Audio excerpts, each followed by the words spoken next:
Talk over drink. Welcome to another episode of Talks Over Drinks. As always, my name is Corey Fauconier, and as always, my partner in justice, Markel Prines. Markel, how are you this evening, sir? As usual, brother, as I always say, it's always a great day to be able to gather with the team and everybody that we have with us, joining us, watching us on YouTube, whatever social media platform that you're watching us on. And as usual, we appreciate the guests that we have with us today. Amen. Amen. What is your food for action this evening, sir? So this evening's food for action is justice isn't a trend, it's a responsibility. Mm. Speak when it's hard, stand when it's dangerous. Silence is a luxury the oppressed can't afford. Mm. All right. Wow. That's powerful, man. I was always good to see you. I'm looking forward to connecting with you in person tomorrow so we can get through our list of things to do. So appreciate those Yes. that word food for action, Yes. and good to see you as always. And as always, our brother, everyone's favorite Nazarene attorney, Sandy Sanders. Sandy, how are you this evening, sir? I'm doing fine, except you're not seeing my face, which may be an improvement on. That's all right. Well, But you let know, me we see love if to see you. let me see if I can. Let's see. All There we right, go. there you go. There's that ugly face right Sex there. symbol. How are you Um, today? I'm doing well, thank Jesus. Good. I Amen. just yeah, things are really. I'm blessed, and things are really humming, and so I'm joyful and blessed at good things that have happened. And it is true that James says, "Consider it all joy when you have temptations and hardships, because it will teach you patience." Consider all joy. Amen to that. Consider it all joy. It's James chapter 1, verse 2, or something like that. And that's a tough situation. Boy, it's hard to be joyful in that. Hey, I definitely understand. Well, it's, as always, it's good to see you, and I know I'm going to see you hopefully next week before we go out over the road. So I'm telling you that when Mandy and Nina meet, they're going to be sisters of another color, I think. that's all right. Well, I'm looking forward to that, and we can discuss I am James. too. Yes, we can We'll discuss we'll James. nail it down over the weekend, Corey, but I think Monday or Tuesday is probably good. That's fine. Well, that's good. And as always, my libertarian brother across the pond, Joshua Yes. Huffman. Very Joshua, how are large you pond. today? Yes, I'm doing well. As mentioned, it's almost 12:30 here on Friday afternoon. Um, so yeah, I'm enjoying learning more about politics in New Zealand. Been doing more of that every day, and hopeful, of course, every day will be the last day that I have to look for housing. I But am praying for you on that. I definitely understand. That's a big thing to be so far away from home, and then you're still trying to hammer out your housing situation. So we enjoy the pictures on Facebook, and our okay, prayers are with you. And we yeah, know that when you complete your studies, that you're going to be a powerhouse for whatever independent party you decide to assist with policy. Because as I'm talking to these politicians, like I said earlier before we started recording, I spent the day with Virginia Housing Development and all these politicians today in Norfolk, um, making determinations on affordable housing and just kind of learning about how the process works. A friend of mine, Don Scoggins, who appeared earlier in the season, who was running for the Republican primary for mayor in Baltimore, introduced me to some real estate folks, and just learning a little bit about his position with Virginia Housing Development. And he just sent an email because they said they wanted people to volunteer and work on policy. So I definitely, um, see Josh, and I have some other friends that are working on their PhDs at various universities. I think they'll be very instrumental in the movement of independent politics. So I'm happy to see Josh get situated, and I know he's going to be a powerhouse for whoever he decides to represent. So Definitely good to see you as always. So everybody's, but while I'm trying to get him to rejoin, anybody's perspective on the Trump tariffs? I know I got some emails from some people. I purchased things from overseas, and they're like, get your purchase in, Corey, before Yeah. such and such a date, or it's going to be an extra $50. If you want to use Shine or Temu, you better get in there, because the tariff might be high. As I was saying today to several people, maybe Trump's tariffs will teach us how to support small business, local business, Black business, or American businesses. But see, I don't think we should have had to wait for Trump to enforce this push. I think that this is something that we should have been doing all along. Amen. I agree. I think the tariffs are not designed as a revenue device, although I think they know they're going to make some. I think it's designed to basically tell people we're not going to be pushed around anymore. We're not a patsy for anybody. We're our own person, and we are going to build our manufacturing. And if you come along, come along. If you don't come along, don't come along. But don't expect us to buy your stuff. Markel, your perspective on the tariffs, if you have one, sir? Absolutely. It's very interesting. It's a great learning experience for everybody from a citizen standpoint, from a business standpoint, looking at it economically. I see a lot of potential in what it can do. And like you said, Corey, it's if we I know we had a conversation about this a couple of days ago, and I was saying that it's all up to the will of the people to work with what we have. So if we see he's on this mission to do this, we have to help and assist in the success of it. So it's all up to the people whether this is successful or not. But having a situation, we basically have a businessman. Can you see me? Okay, so John, we can see you. Yes, sir. All right. Okay. Hold on one second. Okay. I wanted to talk to you about the constitutionality of what Trump did as president. That's fine. Well, let me do this. Let me properly introduce you, John. Ladies and gentlemen, Talks Over Drinks supporters and fans, we have with us John Bloom. He is the Constitution Party's gubernatorial candidate for the Commonwealth of Virginia. So we welcome him. And John, like I said to you before, anytime the Constitution Party has a candidate for whatever you guys are running for, you all always have a place with us here at Talks Over Drinks, and we're very humbled that you joined us this evening. I'm not actually the gubernatorial candidate. I'm a delegate. However, the big problem we have is that the two major parties, we do not have real freedom because the two major parties have instituted election laws that make it difficult for an independent candidate to get on a ballot. 10,000, right.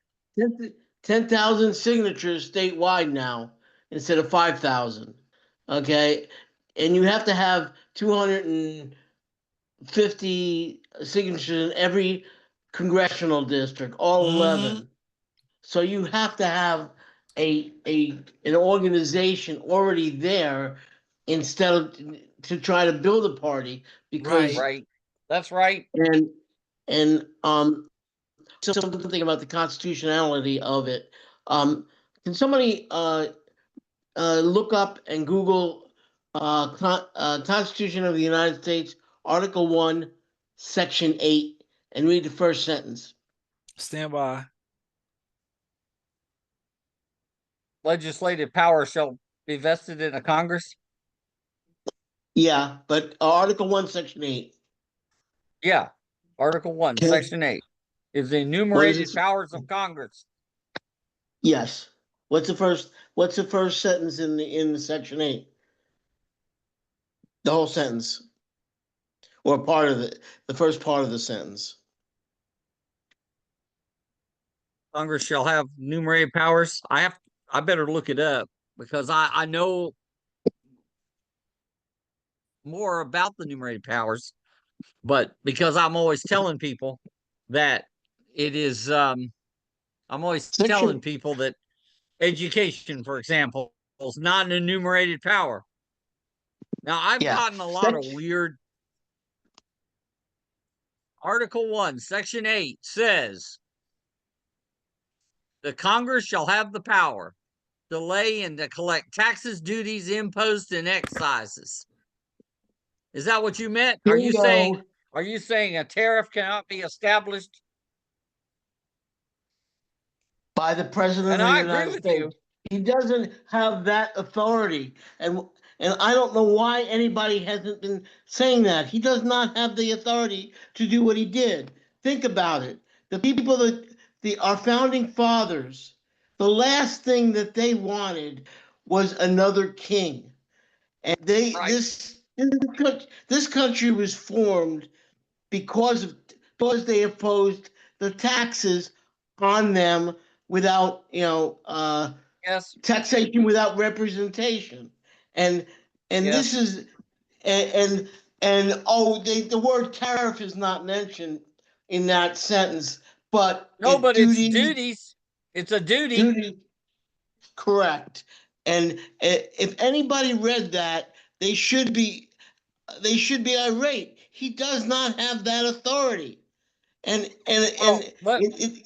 it's a king. Let me give you additional. Well, John, you are completely right, and I didn't mean to step in because I'm usually kind of the last person to comment. It usually goes around to Jeff Kleb, and then to Joshua, and then finally around to me. But I have been waiting for you to get on this show with bated breath, partly because Constitution Party is a great party. It's a wonderful party. And let me tell you, the Constitution Party did the country a whole lot of good in the last election by running Randall Terry as your candidate for president, because he was able to get on the ballot in enough states to run decent, maybe a little more graphic than they needed to be, but he showed people what abortion really is. And I'm sick and tired of the pro-lifers talking like pro-choicers most of the time, instead of saying abortion is the willful taking of a human life, defenseless human life in the womb, and it needs to be severely regulated by law. I don't know why people can't say that. So I will say something that no one else is going to say, the Democrats and Republicans. Abortion is not health care. Period. It isn't health care. I agree with you 100%. And I'm saying that the Republicans are mealy-mouthing about it. Amen. And the Democrats are calling for it. And I'll tell you, if the Constitution Party can find someone to at least run as a write-in candidate for governor or lieutenant governor or attorney general, you don't have to fool with the 10,000 signatures. But Terry can come in with his ads as a super PAC supporting, say, you, for example, because I don't want to talk myself into being the writing candidate. I am a Trumper. I admit it. I'm for Trump, but I agree with you. You see, the problem is there's like 58 different emergency legislation that gives the president all kinds of power. And he's going to say, that's exactly right, Bloom, you're exactly right. But the Congress gave me the emergency power. And that's where you have to rein it back in and bring it back to even begin to have a constitutional republic. We've got to call out all those emergency regulations that give Trump all this power, even if we like what he's doing. I wrote a letter to the editor to several newspapers in Virginia, including the most conservative newspaper in the country, and in the Washington Times. They printed more letters that I've written than any other newspaper in the country. Yep. But I said the biggest danger we have in our country is the number one danger is you're a Trumper, but is Donald Trump because he wants to be a dictator. The second worst, second greatest danger to the Constitution is Congress and the two major parties that represent that comprise Congress, the Democrats and Republicans. They've Like I abdicated said, their responsibility. yes, absolutely. They could rein in Trump and tell him, "You can't do this." But they're not The going to. Democrats aren't even saying that. So John, Right. why Well, is you're it exactly right. why is it that you think that the So Democrats aren't, number one, reeling him in as the opposition, but then also today, as I was surrounded by a group of Democrats and some Republicans, if the Republican Party doesn't agree with President Donald Trump, why don't some of them step up and bring their Thomas Massey's been grievances? stepping up. Has anybody heard from Rand Paul? No, I haven't. Rand Paul is opposed to the tariffs, but I don't think he has said, I don't think he's made that Article 1, Section 8 argument that you have.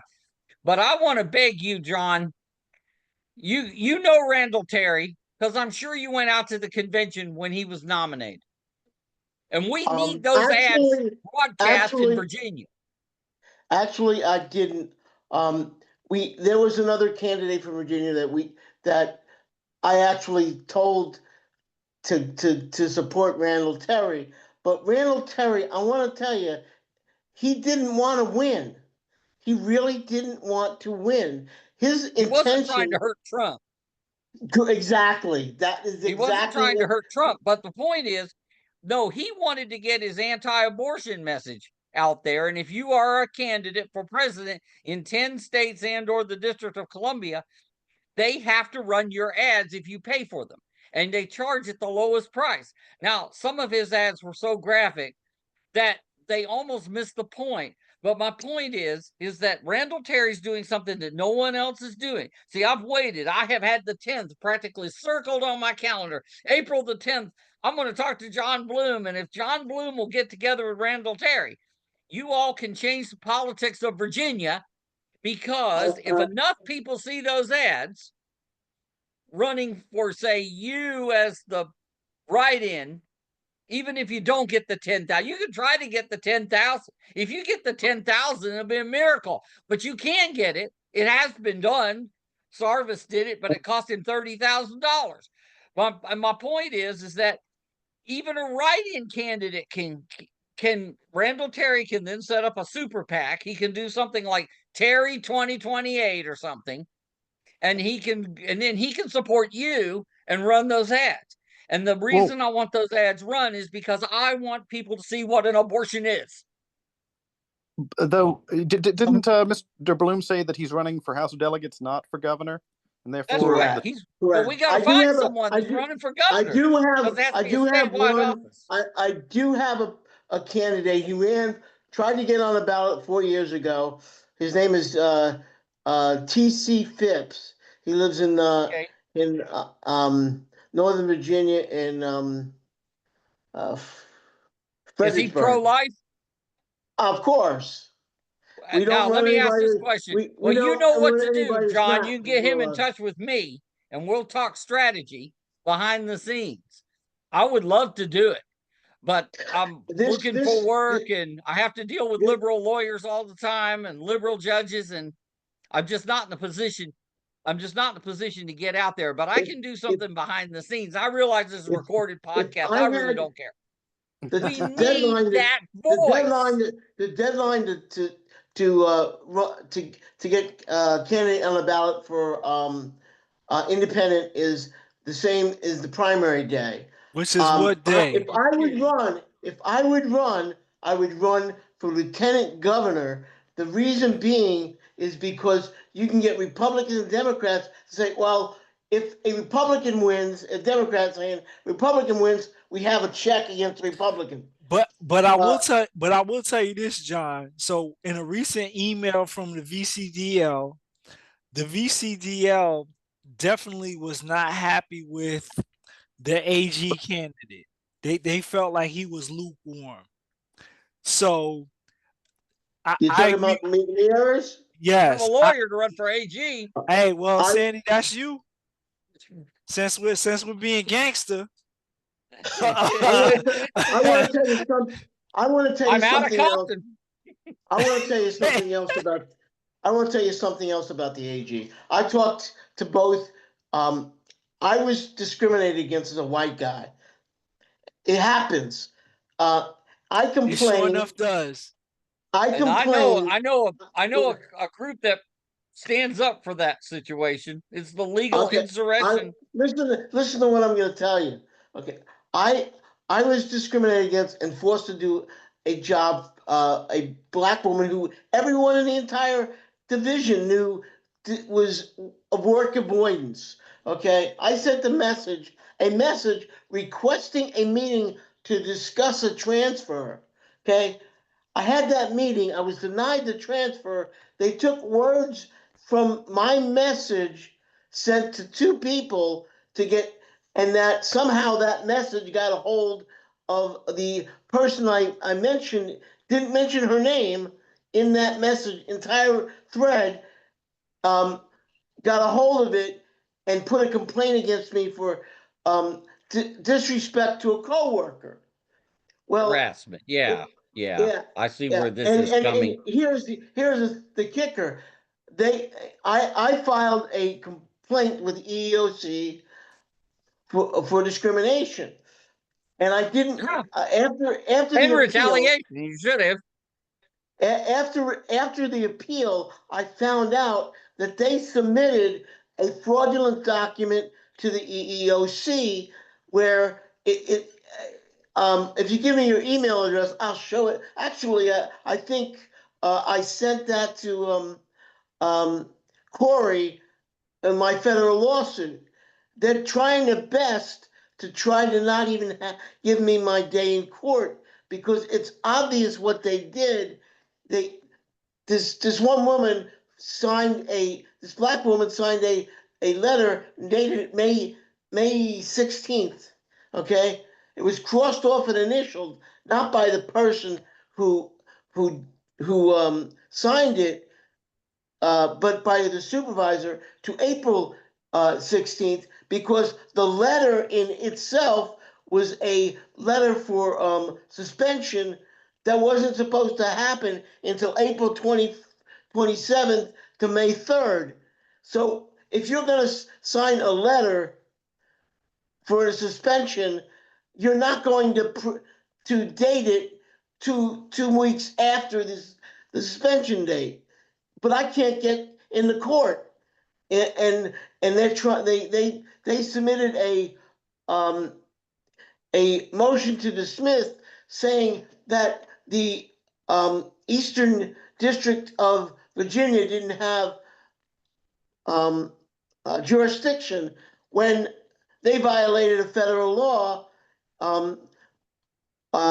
18 U.S. Code 1001, which is what all of the Trump people were being forced to turn over. It was part of the Against Trump. lawfare. Yeah.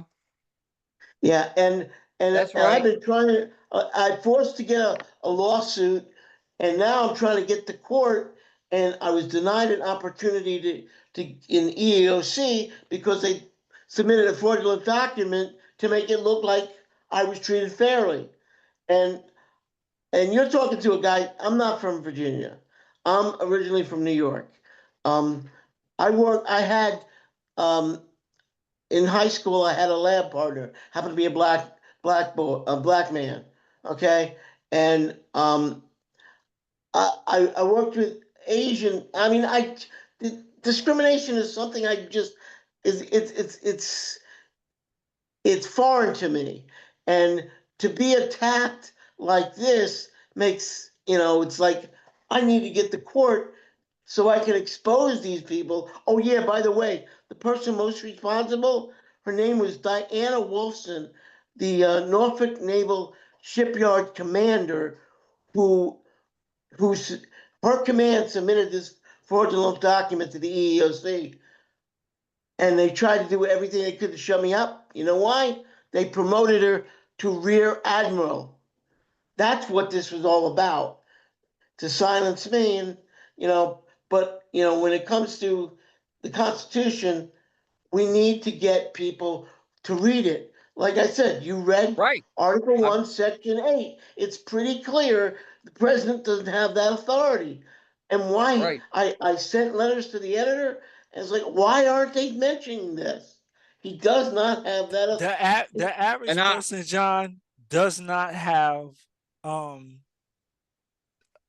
very well regulated look at what the Constitution does. So I agree with you. Both parties do things that are unconstitutional, but because the voters are not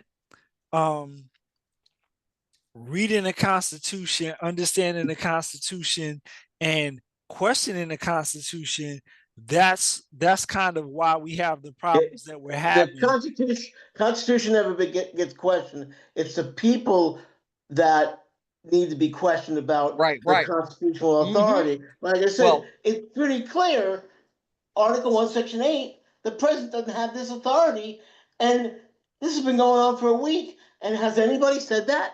No. I mean, it's pretty clear. because of that emergency. Because of I'm sure that there's some prior emergency that where they delegated that power to the president. Now I don't know if they can. They can't do that. You and I, John, know we could have a good long lunch and talk about nothing but the Constitution. I read the Constitution as a boy because I read that Webster. That Daniel Webster read it as 8 years old. I said, well, I'm 8 years old. I can read it too. Got the almanac out and started reading it. And it was really, really interesting. And I'm sure I was the only 8-year-old that did that. But my point is that most people don't know what's written in the Constitution, because when I put on X, the Department of Education is not an enumerated power.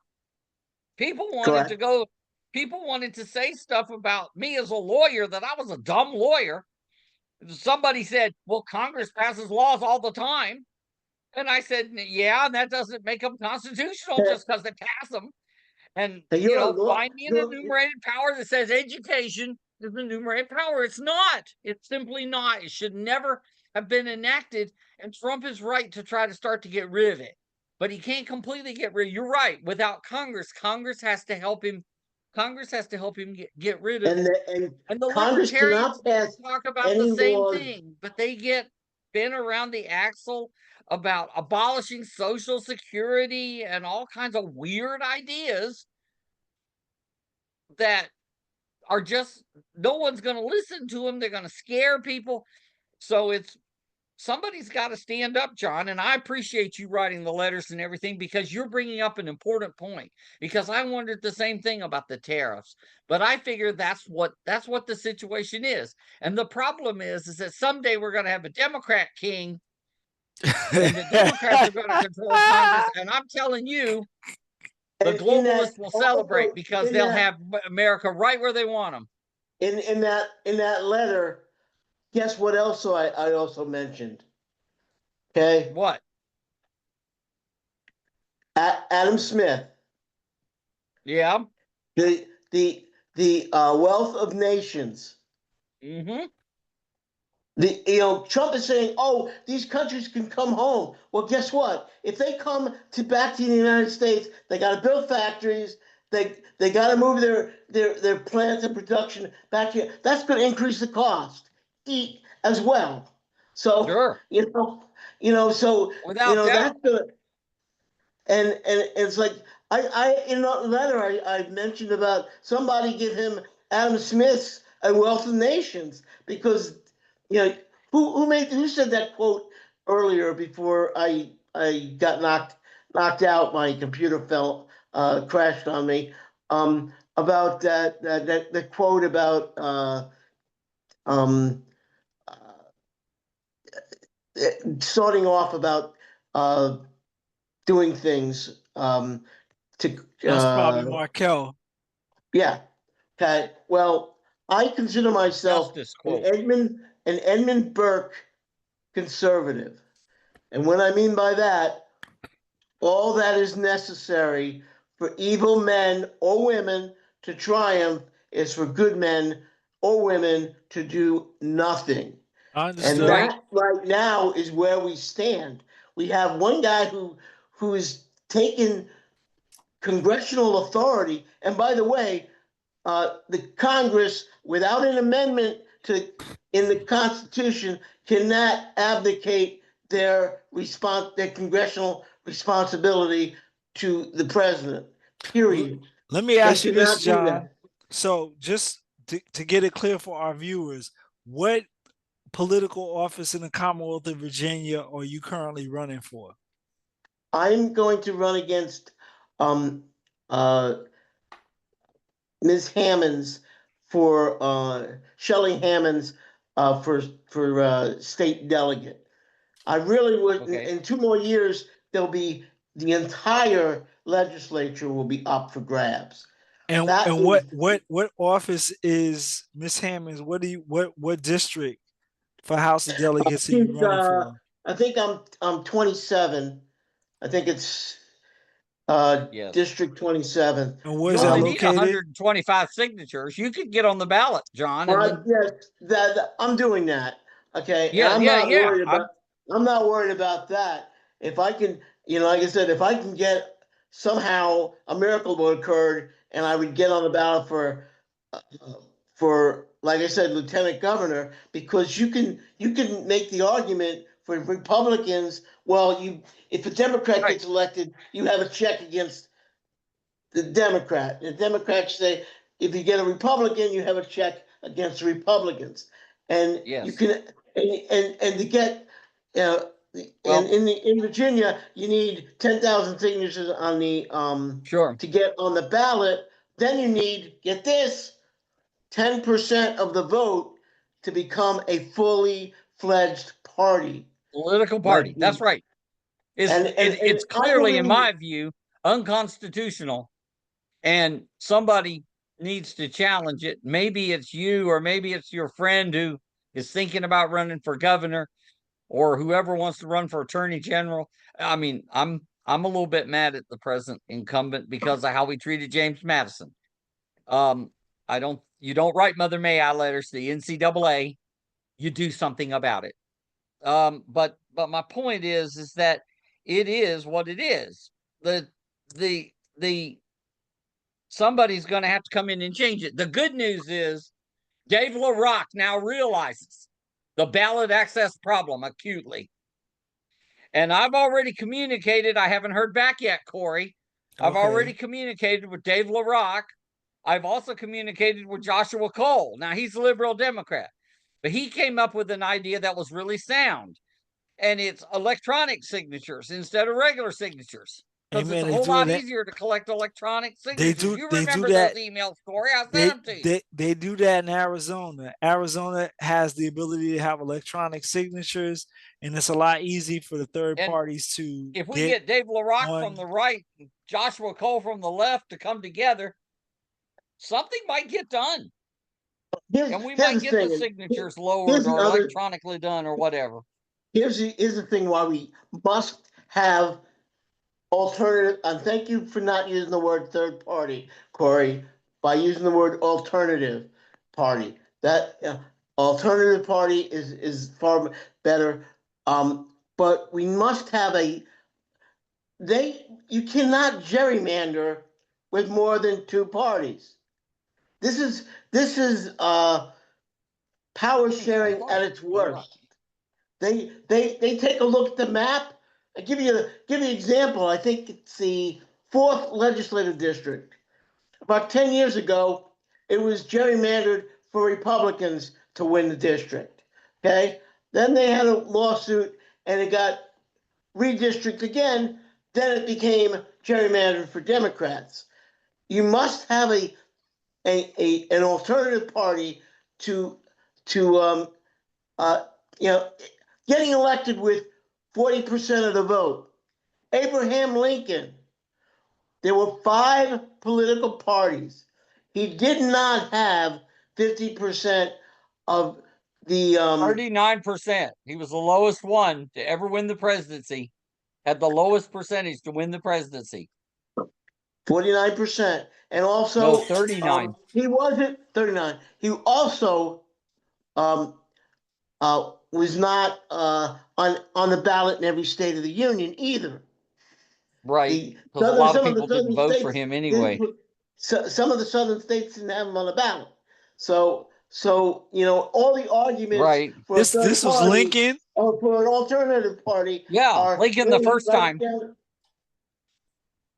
ahead, Sandy. You said Lincoln the first time was not on the ballot on 50 states? That's correct. That's right. Wow. He wasn't on the That's ballot right. there. Yep. And in many of the, and in North Carolina, I think North Carolina, he got almost no votes at all. I don't think he got but one vote in Onslow County. Yeah. One. He Yeah. got one vote. But you have to remember how they voted in those days. You had to physically go up and hand your thing to somebody. It wasn't a secret ballot. Now, how many people are going to be brave enough to go up to the booth and show all their friends and neighbors that they voted for Lincoln? That wasn't going to happen. He wasn't going to get votes in those states. And he got very, very, very few, if any, votes in those states. Now, I've talked enough. Joshua and Josh, Joshua so and I'm gonna Markel need to segue. get in. Josh, you have a question, sir? Well, I certainly agree with what's being said here. Someone who's run for public office, Virginia has very difficult requirements for people to get on the ballot, strictly, of course, in the hopes of discouraging competition, which is dreadfully frustrating. The good thing Actually, about that, though, it's not very difficult to get on the ballot for delegate and state senator. You only need I agree. 250. So if you had enough candidates, you could actually take over the entire legislature in 2 years. That's the thing. So, and I'm sorry to cut you off, Josh. And then you can change the election law. But it's getting people to want to run for office. I know Sandy's run, I've run, Josh has run twice. The thing is to mount such a campaign to address some of these issues, like first of all, what you're saying, John, and what Sandy's agreeing with you, the constitutionality of what the Trump administration is doing, number one. Number two, the difficulty in independent parties to even get on the ballot in the first place. I know that Virginia ballot petitioning law is more stringent than Alabama. So, that's not Oklahoma though. Right. That's part of it. But go ahead. We didn't mean to cut you off, Josh. Oh, yeah. Yeah. Of course, certainly from what else is being said, it is frustrating that our current political system is such whereby it's okay when the president violates the Constitution, so long as we're members of the same political party as him. And of course, I see that a lot with my congressman, Ben Klein. He said he used to say, "Oh, well, I support the Constitution and the constitutional limitations," but of course hasn't stood up when Trump has exceeded his authority. Now, he did, of course, when Biden was president, but that's the problem. Is we need people who will, stand up for principle. Yep. Regardless. Thomas Massey is about the best one. Yes, because he stands up to both of them. And of course, Donald Trump has worked to try to get Thomas Massey out of office. And unfortunately, there were more Republicans who were willing to stand up to Trump, but he's gotten most of them primaried out of office. And it's not healthy to have a political party whose primary purpose is to do whatever the president wants. That doesn't make. I mean, that's, I guess, fine for dictatorship, but I'd like to think America's, not a dictatorship. Here's the other thing that irritates me is that most of the people, the biggest political party, and I put that in quotes, are the non-affiliated.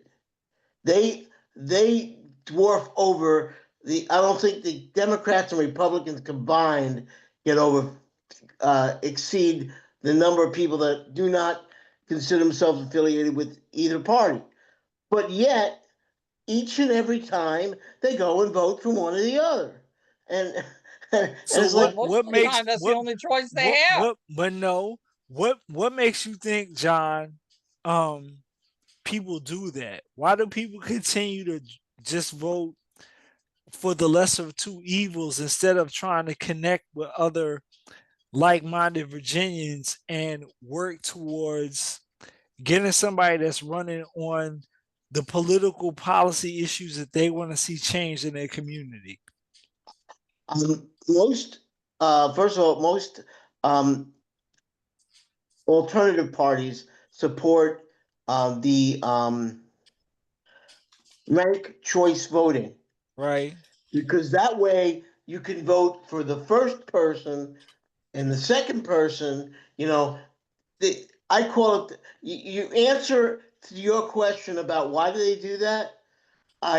It's the name of a show, not sure if it's still on, Fear Factor. Because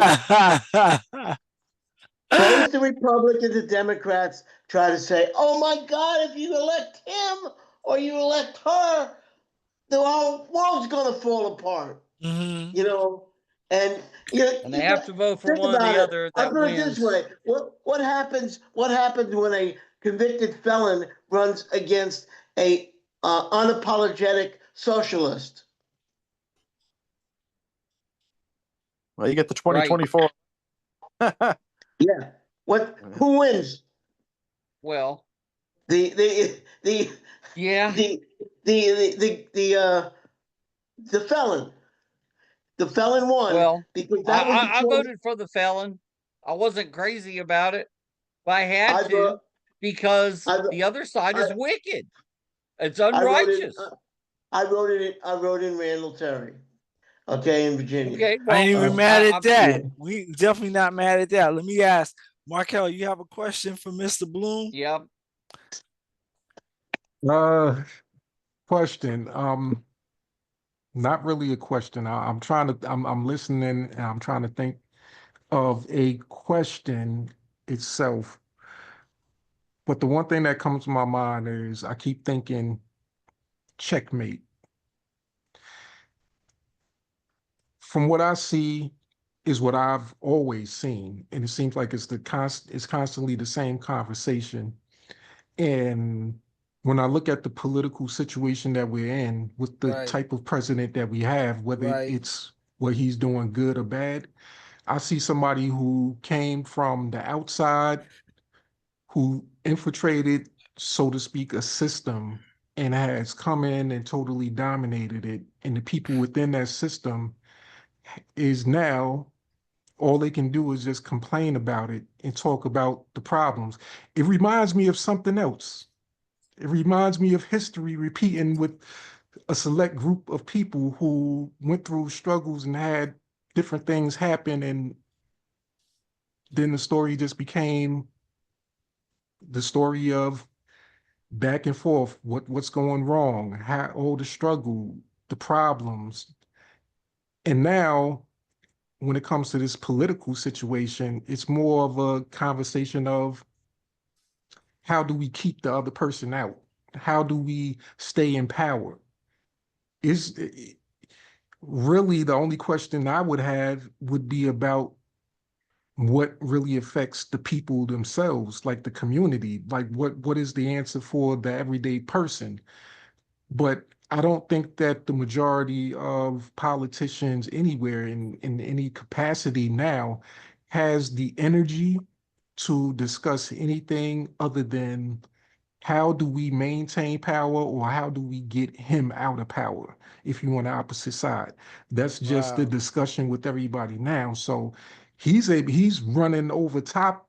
He's completely dominating. And that's why I said it's like checkmate, because I don't And think his mindset is even on the politics like that. He could care less possibly if you're a Democrat or a Republican. So what do you He think he's just thinking care. about? He's I'm thinking about also the economics. He's thinking about from the business aspect. And that's why I said somebody from the outside coming in, being able to make these decisions, whether it's constitutional or not. He said, And, this is what we're doing. And he's the first and only person to have the guts to say that. Maybe it's from, I, I, I'm from New York. yeah, me too. I know Donald Trump. Okay. He was a liar then. He's a liar now. Okay. And Well, I we want to liked tell you, them then. Well, maybe you didn't, but but as I a want to tell you society, we something liked them, about even though we this, knew that. about him. He is not an outsider. If you take a look, he palmed, he gave out money to, I got a list of in 2006, okay, a list of donations he gave. He gave to Hillary Clinton. He gave to the Democratic. Yeah, He was He more gave to responsible. Kamala that's a Harris. business. He was more That's responsible for mhm. passing Obamacare than anyone, because after the 2008 election, Obama controlled everything, and Trump's money went to all those candidates. So when Yeah, you know, that wasn't and like politics though. That was business. And that's why I mean, from an outsider, from a mentality standpoint, that politicians are was talking politics. about That was politics politics, and because think about this. There is no person on the in the United States that has more uh, bankruptcies than Donald Trump, and he's bankrupt. He's bankrupt. Um, he's a bookie that lost money. I mean, and he's I mean, still here. He's the I greatest went to bookie to Atlantic ever City when there exist, was if you Trump want to say Taj that. Mahal, and I made sure I didn't step in a foot inside his place, because the man. I knew the man, so I didn't want to even attempt to give him any of my money. Right. And then he wound up trying to go after a senior citizen and take her apartment to eminent domain. If that's not politics, I don't know what is. And and and she won. So he is the biggest loser of anyone. Even though he won the election, like I said, um, he was the P.T. Barnum of politics, and he knows there's a sucker born every minute, and those are the people. Sorry. What's his name? That voted for him.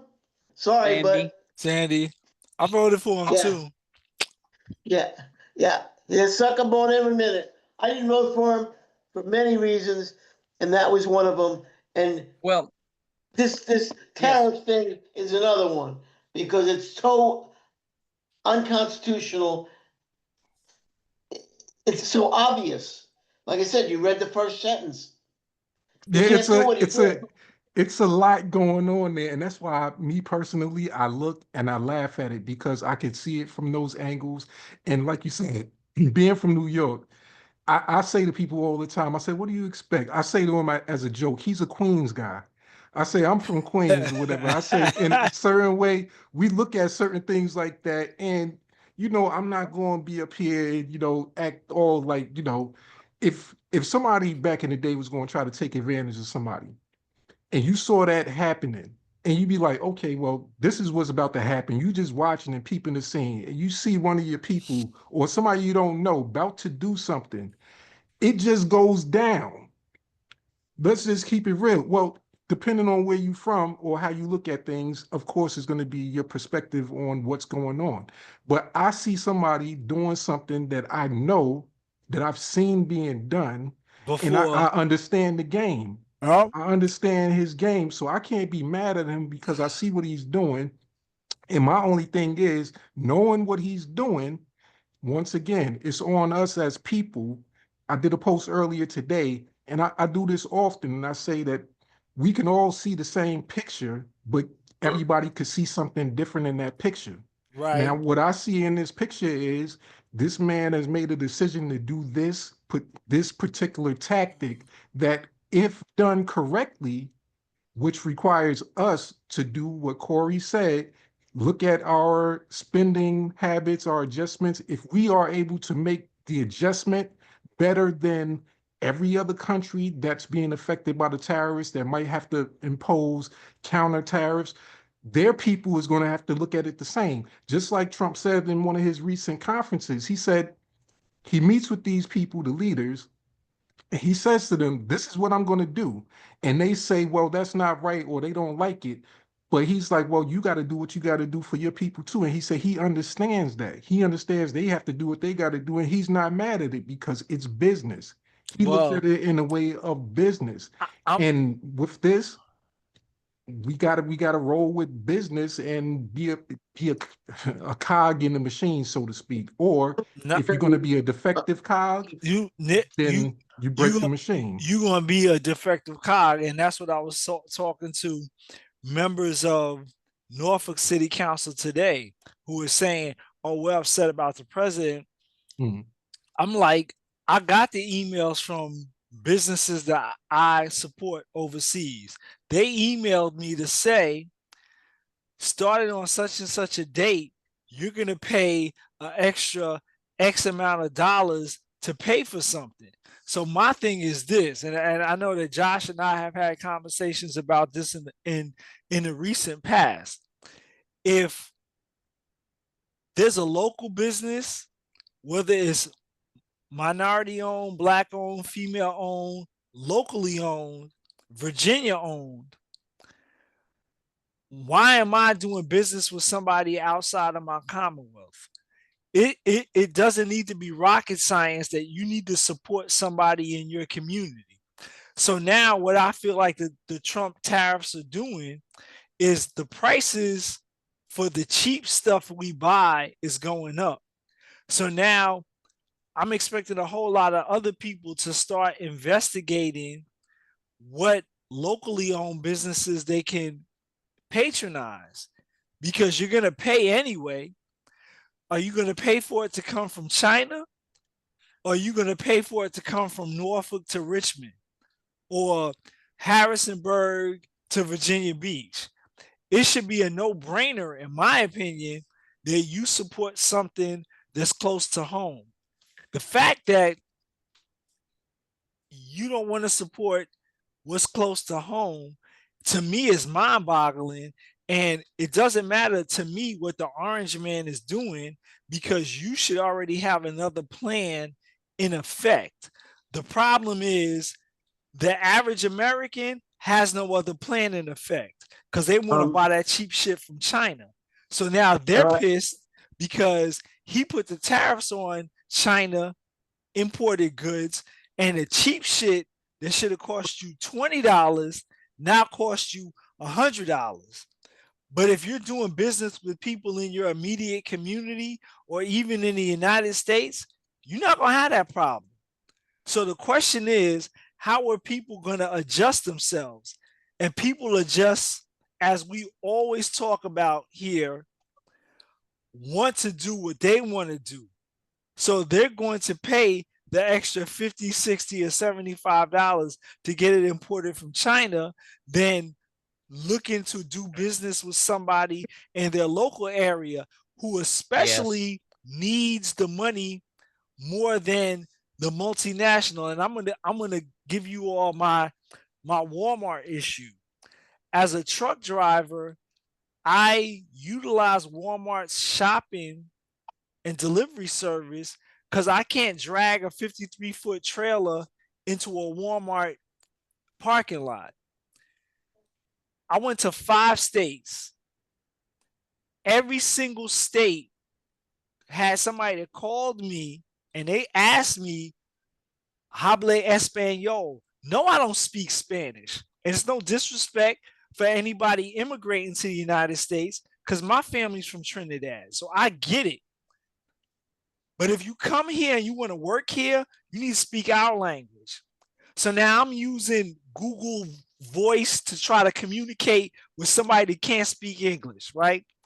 So I get home after driving 860 miles from where I was fighting hurricanes and tornadoes to get to Chesterfield.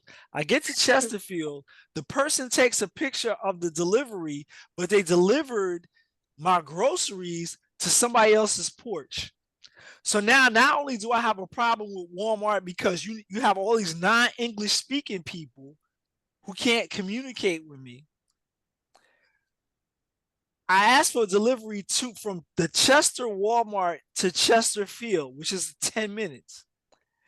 They can't even put my delivery on the right porch. 20 minutes later, after driving around, I found my groceries. Okay. The following day, my daughter-in-law puts in a delivery. They didn't even put my stuff in a plastic bag. They left it at the mailbox on the curb in the dirt. I've sent so many complaint emails to Walmart. I've called Walmart. Walmart doesn't care about me as a customer. So you know what I did? I canceled my Walmart delivery service. And people are worried about boycotting Tesla. Tesla is an American-made company that when I show up to a dealership or I call customer service, the person's speaking English. But you want to continue to go to Walmart where people don't speak your language. People don't care that you paid $150 for groceries. They just drop them off on somebody else's porch. I'm livid with Walmart.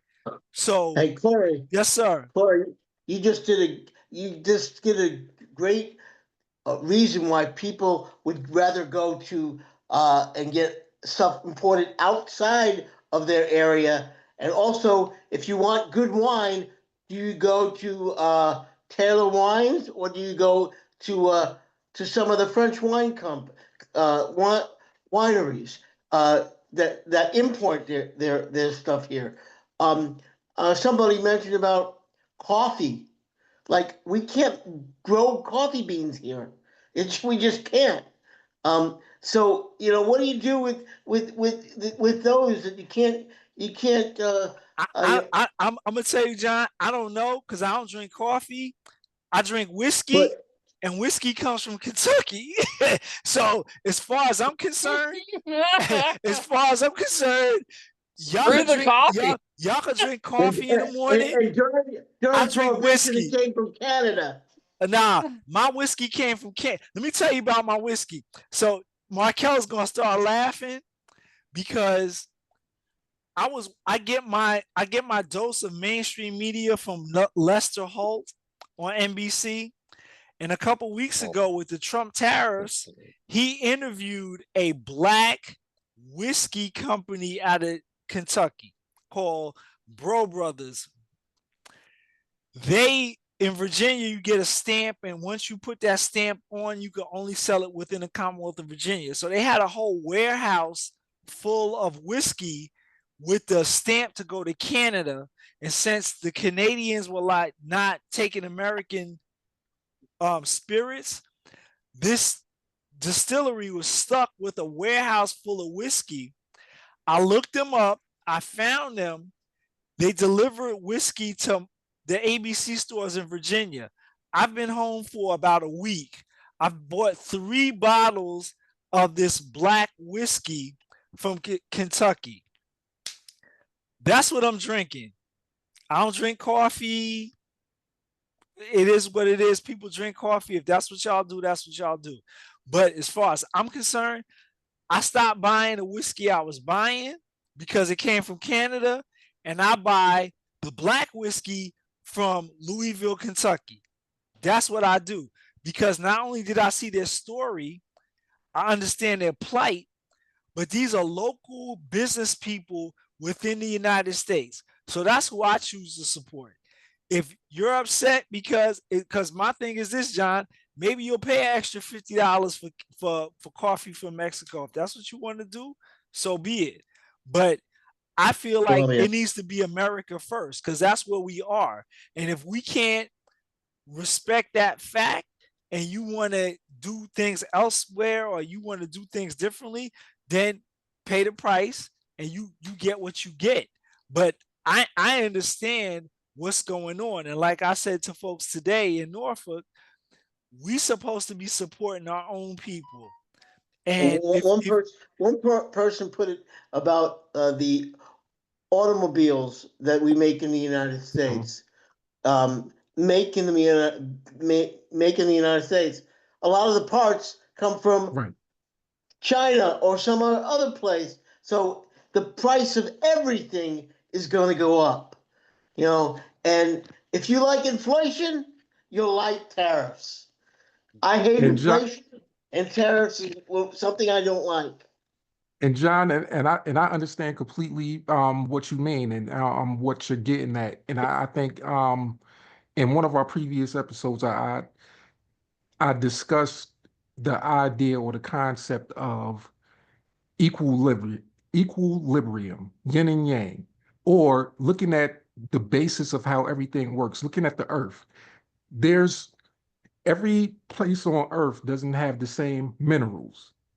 There's Yes. minerals here, there's different ones on different parts of the earth. So that means that no people, depending on wherever they live, will have the same opportunities for wealth, so to speak, because their resources, everybody has different Are different. resources. Amen. All right. And All right. that's Africa what and gold. helps. And that's South what helps. Africa And I and think, gold.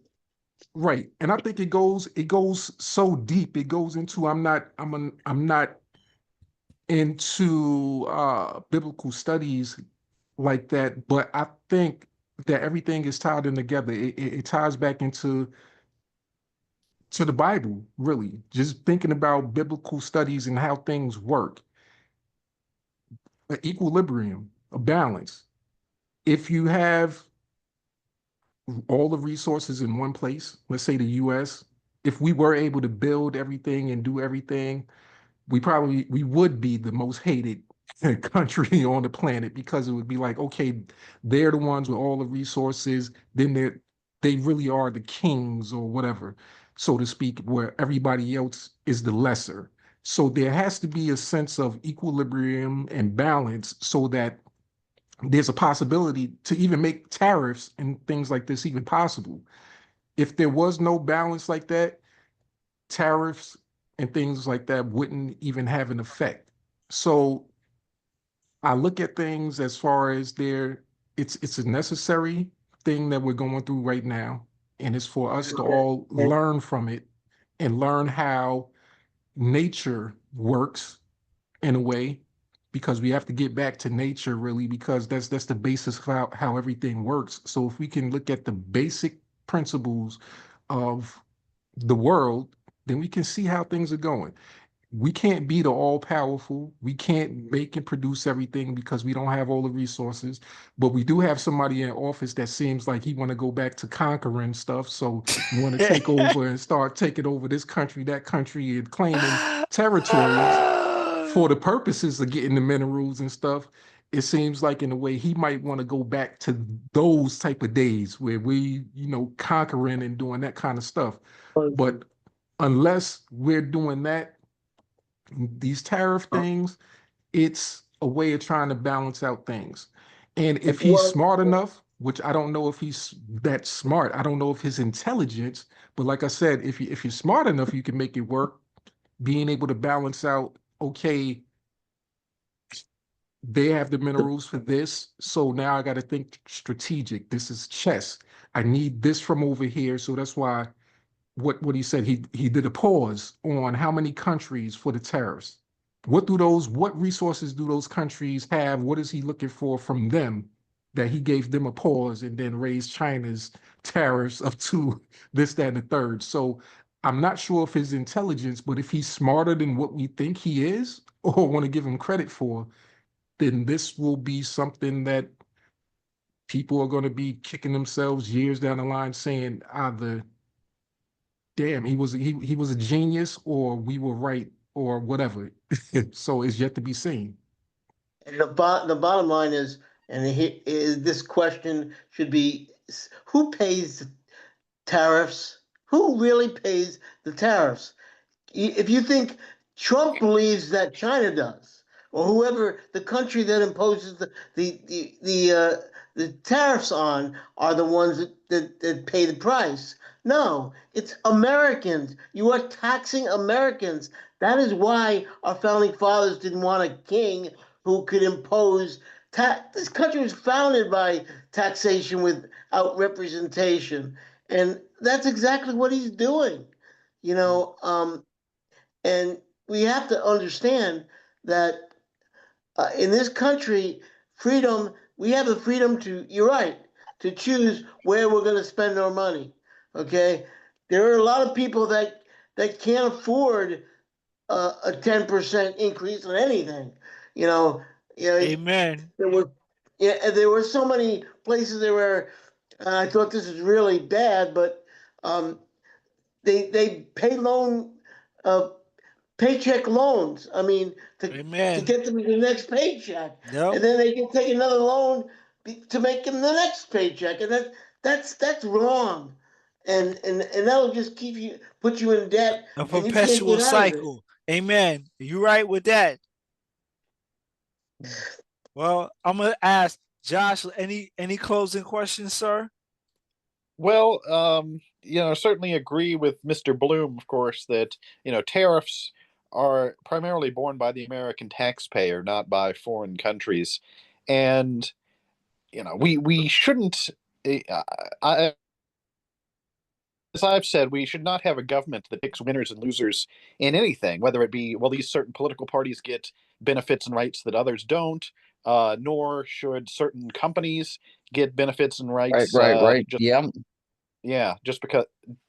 And I mean, like, for example, I'm actually looking into getting a new pair of shoes here in New Zealand. I buy the same pair of shoes every time I buy a pair of shoes. And I'm told that the Nike store here can't import them from the United States. And, that's bizarre to me. Because, of course, if I think these are the best shoes, I should be able to get them. It doesn't really matter, where they're made or anything like that. I mean, that should be the rights of someone in a free market.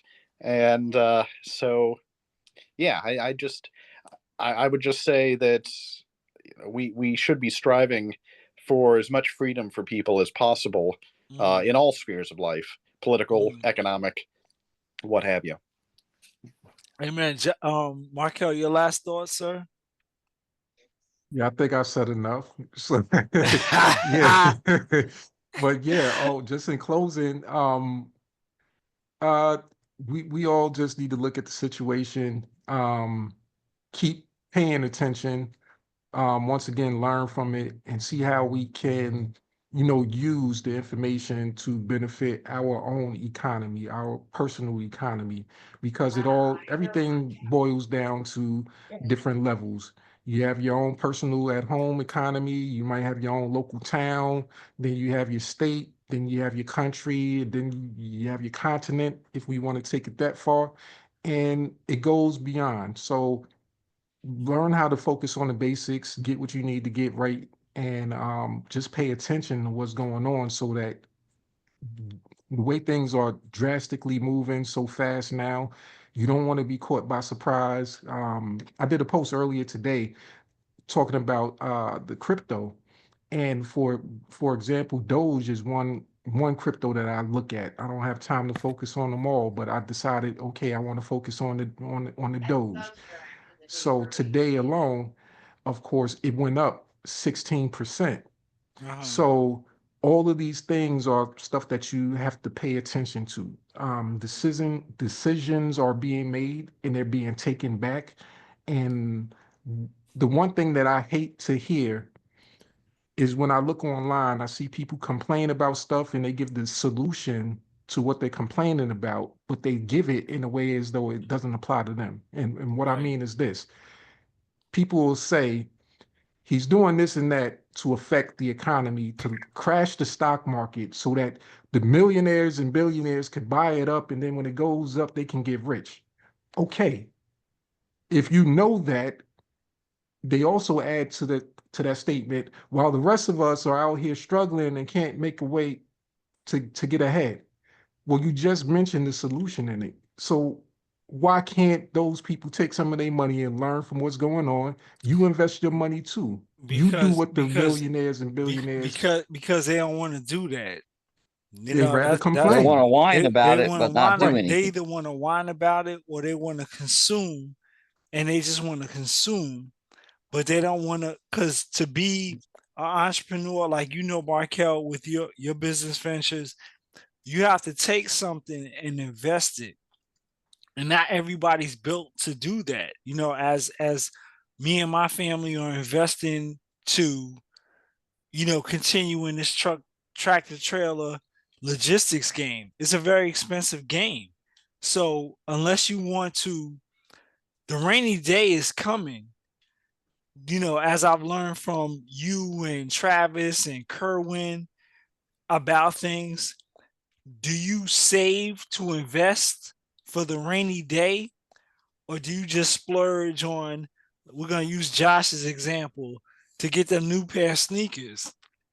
Sometimes you have to save, because it's not if the rainy day is coming, it's when the rainy day is coming. It's coming. The question is, are you going to be prepared to weather that rainy day? And I don't think a lot of people are prepared to weather the rainy day. So me as an entrepreneur, as I join you, Markel, in wanting to invest in myself and bet on myself, instead of wasting money on trivial stuff, I'd rather hold on to that capital so that when the rainy day comes, I'm able to weather the storm and not worry about, robbing Peter to pay Paul. So that's my point. Mark, That's Sandy, right. your last thoughts, sir. Well, I've had a lot of thoughts today, Hey, that's all right. but I will say that I want to encourage John Bloom to find that candidate for statewide office for the Constitution Amen. Party, Yes, sir. even if they're a write-in. Yes, I sir. think Randall Terry can come in if they're staunchly pro-life. We're going to have an abortion amendment on the ballot next year. Amen. If we don't get the Democrats out this year in the House of Delegates, but I think in order for Terry to be allowed to run his ads, I think he's going to have a statewide Constitution Party candidate that he can pretend to support. That, and I say pretend, I don't mean it literally like that, but I mean his goal is not so much to support a candidate, even himself, but to say, hey, the Democrats are for abortion. And this is what abortion is. And that's why you shouldn't vote for any of them. Amen. But I think he has to have the write-in candidate for the Amen. Constitution, for governor or lieutenant governor or attorney general. And at this moment, I'm not running. I wish I could, but I'm not. We're gonna talk to Nina. Yeah, well, but John and I should talk off camera. Well, I will send you talk John's more about the information. strategy behind it. Amen. I will send you John's information, and John, your closing remarks. I also could use a lawyer for my personal issues, and I'm about to lose power on my cell phone. That's all right. Well, listen, can you give us your contact information? I just want to say two more things that are both profound. Democracy is unconstitutional because the Bill of Rights protects the smallest of minorities, the individual, and also 50% of eligible voters are registered. 50% of them vote, and 50% of them with two parties pick the winner. That's 1/8 of the country is actually picking the winners of an election, and that's sad. I agree. Yes, sir. That is sad. Well, like I said, how do we get a hold of you, John? cpofvirginia at gmail.com will get it to me, but my personal email address is jbloom, BLOOM 1962 at cox.net. Oh, we appreciate you, John, for joining us today. And as always, we're also on Facebook, Constitution Party of Virginia. All right. Well, we appreciate you joining us, John. As always, my name is Corey Fauconier. My partner in justice, Markel Prines. my Libertarian brother in New Zealand, Josh Huffman, and everyone's favorite Nazarene attorney, Sandy Sanders. We are Toss Over Drinks. Remember, folks, it is never too early or too late for Toss Over Drinks. Looking forward to talking to Sandy too. Yes, sir. Amen. I'll send you his information, and we appreciate you all joining us. Cheers and have a good night. Sending an email right now. All right, let's talk over drink.